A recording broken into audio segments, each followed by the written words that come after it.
안녕하세요. 올 가을에 결혼을 앞두고 있던 20대 후반의 여성입니다. 시댁의 거지근성에 진절머리가 나서 파혼했어요. 남자친구와 저는 프랑스에서 만났습니다. 당시 프랑스 회사에서 인턴을 하고 있었던 저는 남자친구와 어느 식당에서 처음 만났습니다. 모처럼 집 근처 식당에서 저녁을 먹고 나가려는데 어디선가 한국어가 들려오더라고요. 어디선가 지갑을 잃어버리고 공경에 처한 한국 남자가 서투른 영어와 한국어로 상황을 설명하고 있었습니다. 그 모습을 보고 같은 한국 사람끼리 차마 모르는 척 지나칠 수가 없어서 제가 대신 계산을 해줬습니다. 남자는 몇 번이고 고맙다는 인사를 하더니 제 연락처를 알고 싶다고 하더라고요. 언젠가 기회가 되면 감사 인사라도 하고 싶다면서요. 그리고 그 일을 계기로 저와 남자친구는 하루가 멀다 하고 연락을 주고 받는 사이가 되었습니다. 그러다 인턴 생활이 끝나갈 무렵 한국 회사에서 입사 제안을 받게 되었고 저는 고민 끝에 프랑스 생활을 정리한 뒤 한국에 들어가게 되었습니다.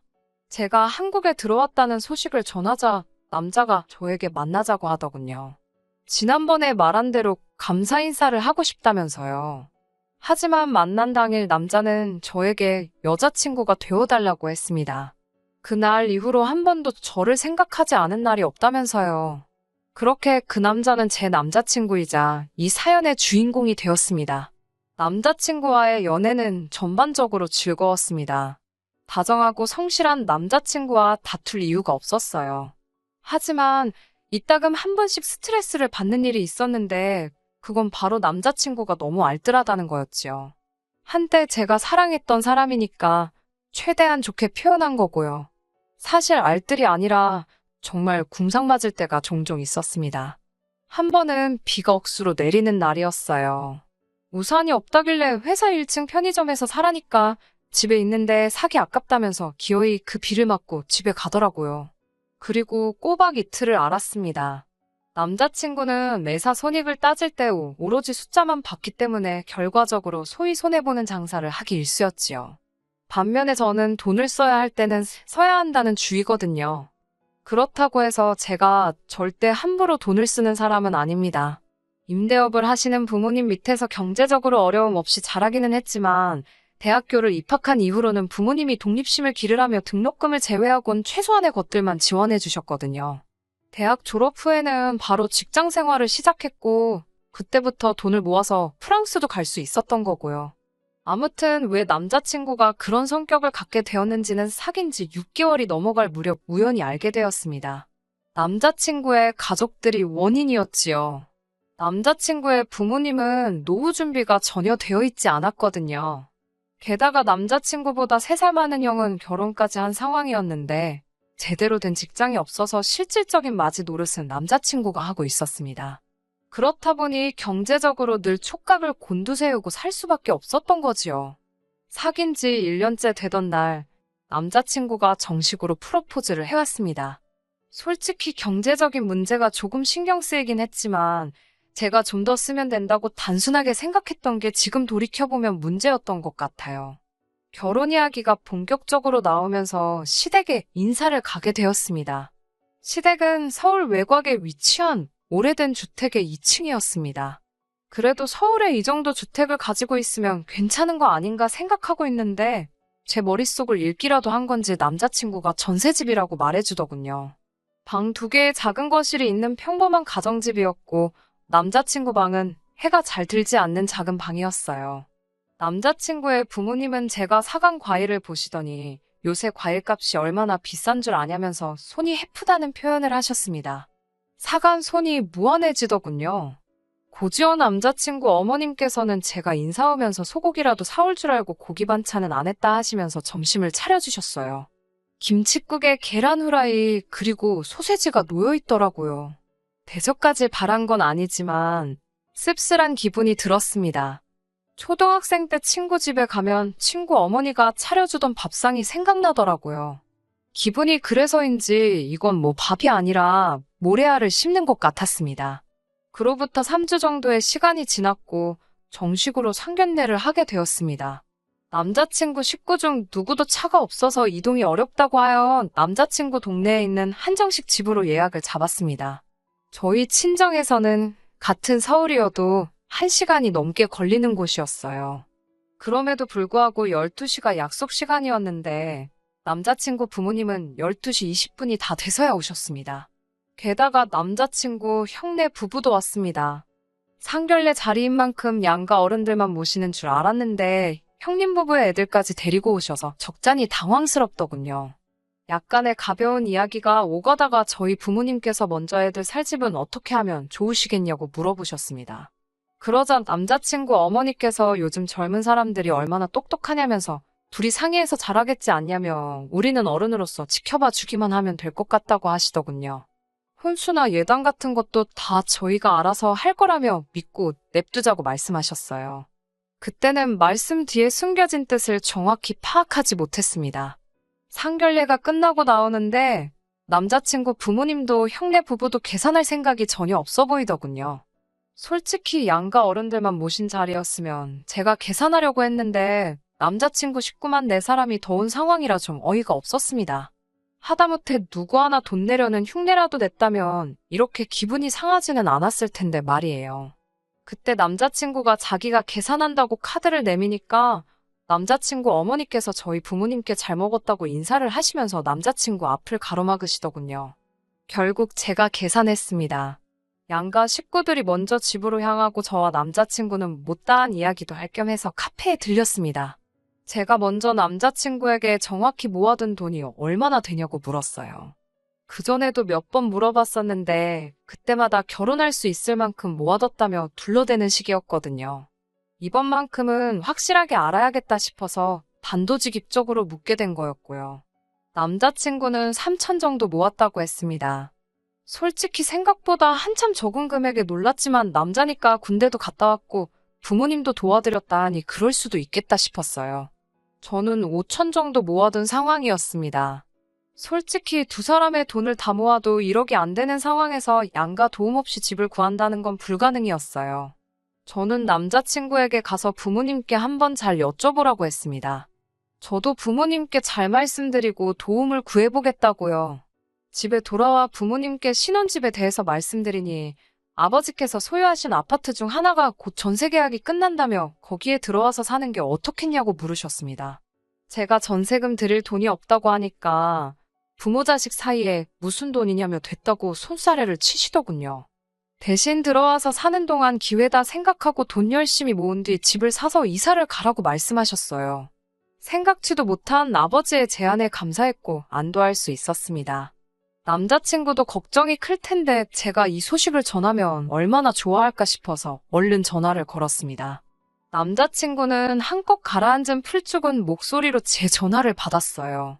부모님이 뭘 하시냐고 물어보니 다 큰 성인들끼리 결혼하면서 왜 늙은 부모에게 부담을 주냐고 한 소리 하셨다더군요. 저는 남자친구에게 괜찮다고 집 문제는 해결된 것 같다고 우리 부모님이 가지고 계신 아파트에 들어가서 살면 된다고 소식을 전했습니다. 제 예상대로 남자친구는 정말 다행이라며 좋아하더라고요. 목소리도 한껏 밝아졌고요. 저희 둘 다 이제 큰 문제는 해결되었으니 앞으로 모든 일이 원활하게 흘러갈 줄만 알았습니다. 그런데 며칠 뒤 남자친구 어머니에게서 연락을 받았습니다. 기니 할 이야기가 있으니 집으로 좀 오라고 하셨습니다. 집에 도착하니 어머님께서 집 이야기를 하시더라고요. 어찌된 일인지 친정에서 집을 사주시는 걸로 알고 계시더라고요. 그러더니 하시는 말씀이 둘이서 사는데 28평은 너무 크지 않냐고 하시더군요. 저는 당장은 아니지만 아이라도 태어나면 절대 큰 평수는 아닌 것 같다고 대답을 했습니다.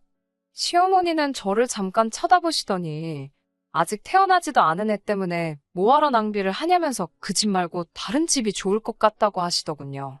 저는 어머님께 이 집은 제 마음대로 사고 팔고 할 수 있는 게 아니라고 저희 아버지께서 잠깐 살라고 허락을 해주신 것 뿐이라고 말씀을 드렸습니다. 그러자 어머님께서는 사주는 것도 아닌데 왜 당신 아들한테 그렇게 생색을 냈냐며 어이없다는 반응을 보이셨어요. 여기까지였다면 그래도 제가 파혼까지는 생각하지 않았을 거예요. 어머님 입장에서도 며느리가 집을 사들고 오는 줄 알았는데 그게 아니라 잠깐 빌려 사는 거라고 하니 김이 샜을 수도 있다고 생각해요. 하지만 어머님의 상상력은 제가 생각했던 것보다 훨씬 어이없고 황당하기 짝이 없었습니다. 며칠 뒤 다시 어머님께서 집으로 오라고 호출을 해오셨습니다. 그러더니 또 집 이야기를 꺼내시더라고요. 곰곰이 생각을 해봤는데 묘수가 떠올랐다며 한번 들어보래요. 남자친구 형네 부부가 지금 사는 집이 전세보증금이 1억 2천인데 그 돈을 빼서 저희 부모님이 가지고 계신, 그러니까 저희를 살게 해주신다는 집에 전세로 들어가서 살겠대요. 그러면 이제 저희 부모님이 1억 2천이 생기지 않냐. 그 1억 2천으로 저희 집을 하나 사주시면 되는 거 아니냐고요. 세상에 시세고 뭐고 다 무시하고 제멋대로 난리가 났더군요. 얼마나 어이가 없던지 웃음이 날 지경이었습니다. 저는 혹시나 시어머니가 시세를 전혀 모르시는 건가 싶어서 하나씩 천천히 설명을 해드렸어요. 일단 저희 아버지가 저희 살라고 한 집은 전세보증금이 기본 3억이 넘고 1억 2천으로는 가당치도 않다고요. 그리고 왜 멀쩡히 잘 살던 집 보증금을 빼서 저희 살 집으로 오신다는 거냐고 물으니 형네 부부는 애까지 가족이 넷인데 18평에 살고 저희는 고작 2명인데 28평에 사는 건 불공평하다는 거예요. 황당했지만 남자친구 어머니랑 왈가왈부도 하기 싫어서 가만히 듣고만 있었습니다. 그러자 어머님은 마치 당신이 엄청 논리적이라서 제가 대꾸를 못하고 있다고 생각하셨는지 양쪽 어깨에 힘이 한껏 들어간 눈치였어요. 저는 뒤이어 그리고 저희 부모님이 받으신 그 전세보증금이라는 1억 2천으로 어떻게 저희한테 아파트를 사주실 수 있겠냐고, 그런 아파트가 있으면 형네 부부가 사면 되겠다고 따졌습니다. 그러자 어머님은 갑갑하다는 듯 절 쳐다보시고는 저더러 요새 1억 2천짜리 없는 걸 누가 모르냐며 저희 부모님이 돈이 많으니까 좀 더 보태주시면 되는 거 아니냐고 그러시더군요. 결혼하면 한 가족 되는 거고 그러면 서로서로 돕고 살아야 되는 거 아니냐고요. 그래서 제가 그러다 형님네 부부가 나간다고 하면 저희 부모님은 무슨 돈으로 전세보증금을 빼드리냐고 하니까 걱정 말랍니다. 형네 부부가 설마 그런 걸로 사돈어른을 고소하겠냐고요. 그러면서 대신 저희 부모님이 사주시는 집은 반드시 공동명의로 하라고 하시더군요. 도대체 무엇이 어머님을 이토록 착각하게 만든 건지 알 수는 없었지만 더 이상 이야기를 들어드리는 것만으로도 헛된 희망을 드리는 행위가 되는 것 같아서 일단 남자친구와 이야기를 해보겠다며 자리에서 일어났습니다. 이튿날 남자친구를 만나 어머님이 하셨던 이야기를 토시 하나 빼먹지 않고 전달했습니다. 남자친구가 경악을 금치 못하더라고요. 자기는 저희 아버지가 집을 도와주신다고만 표현했지 사주신다 어쩌신다 그런 말은 하지도 않았다면서요. 저는 속으로 그래도 남자친구는 제정신이라 다행이라고 생각했습니다. 그런데 남자친구가 조심스레 그런데 어머니 말씀도 아예 말이 안 되는 건 아니지 않냐고 슬며시 물어보는 거예요. 1억 2천으로 두 가정이 행복해질 수 있다나요? 한심하고 어이가 없어서 뭐라고 대꾸할 힘도 안 나더군요. 제가 한참을 말없이 앉아있으니 남자친구가 왜 그러냐며 무슨 말이라도 해보라고 저를 재촉하더군요. 당시 제 머릿속은 헤어지자는 소리를 어떻게 꺼낼지 생각하느라 분주했습니다. 결국 저는 고심 끝에 그 어떤 비사여고도 더하지 않고 담담한 목소리로 이 결혼은 안 하는 게 좋을 것 같다고 했습니다. 남자친구는 갑자기 왜 그러냐며 그냥 제안을 해본 거라고 싫으면 안 해도 된다면서 상황을 수습하려고 들었지만 제 귀에는 하나도 들어오지 않았어요. 집에 돌아와 이불 뒤집어 쓰고 누워있으니 어머니가 무슨 일이냐고 물으시더군요. 저는 남자친구 어머니가 한 이야기를 또다시 전달했고 어머니는 살다 그렇게 멍청한 이야기는 처음 듣는다며 시골리기 전에 그래도 알아서 다행이라고 이혼보다는 파혼이 낫다며 잘 생각했다고 하셨습니다. 고지원 남자친구에게선 계속해서 전화가 걸려왔고 저희 어머니가 저 대신 전화를 받으셨어요. 남자친구는 저에게 사과하고 싶다며 한 번만 만나게 해달라고 저희 어머니께 허락을 구하고 있었습니다. 어머니가 어떻게 하고 싶냐고 물으셔서 마지막으로 한번 만나고 오겠다고 했어요. 그래도 결혼 이야기가 나올 만큼 사랑했던 사람인데 좋게 마무리하고 싶더라고요. 남자친구와 평소에 자주 가던 카페에서 만나게 되었습니다. 그런데 카페에 도착하니 남자친구 옆에 어머니도 와 계시더라고요. 형네 부부까지요. 이 가족들은 왜 매번 이렇게 다 같이 붙어 다니나 한숨이 나오더군요. 남자친구는 다들 저도 보고 싶어하고 이야기도 하고 싶어해서 데리고 나왔다면서 제 눈치를 살폈습니다. 형네 부부는 그 와중에 무슨 빙수를 주문해서는 다른 테이블로 이동을 하더라고요. 어머님께서는 저를 보더니 늙은이를 여기까지 오게 해야 했냐며 참 못됐다는 식으로 말씀하셨습니다. 그러더니 형네 부부를 가리키며 쟤들은 돈이 없어서 빙수 같은 것도 누가 사주기나 해야 먹지먹도 못한다고 지질이 궁상 같은 이야기를 늘어놓으시더군요. 그러더니 제 손을 잡으시면서 너네 집은 돈이 많다면서 모르는 사람도 돕고 사는 마당에 왜 가족들 사람한테 인색하게 구냐고 사람 좋은 촉말씀을 이어나가시더군요. 하지만 제 마음은 이미 확실히 정해진 상태였기 때문에 죄송하지만 그렇게는 못해드린다고 딱 선을 그었어요. 그러자 어머님께서 진짜 욕심도 사납다면서 가족들 다 고생하는데 너만 배부르고 등 따시게 살고 싶은 거냐고 하시더군요. 남자친구는 그런 어머님 곁에서 제대로 한마디 말도 못하고 저더러 참으라는 식으로 눈짓만 해대고 테이블 아래로 제 발을 툭툭 치고 그런 식으로 신호를 보냈습니다. 그때 제 결정에 확신을 가졌지요. 이 인간하고 결혼하면 망하는 건 시간 문제라는 걸요. 저는 남자친구 어머님께 일단 댁이 가난하고 돈이 없는 건 저와는 아무런 상관이 없다고요. 제가 어머님이라면 여자 쪽에서 이렇게까지 해준다는데 고맙다고 넙죽 절은 못할지라도 고마운 마음은 가질 것 같은데 정말 염치가 없으신 것 같다고 했습니다.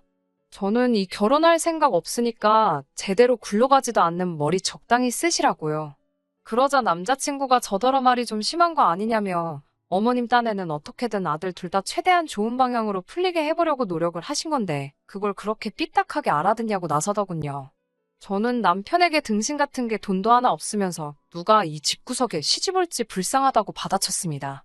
평생 이렇게 지질이 궁상 떨면서 잘 살아보라고도 한마디 해줬네요. 남자친구가 순간 절 때리려는 거였는지 손을 올리길래 나한테 손대면 니네 엄마한테 그대로 돌려줄 거라고 소리를 질렀습니다. 너무 화가 나서 눈치를 못 채고 있었는데 돌아보니 카페에 있던 많은 사람들이 저희를 보고 있었어요.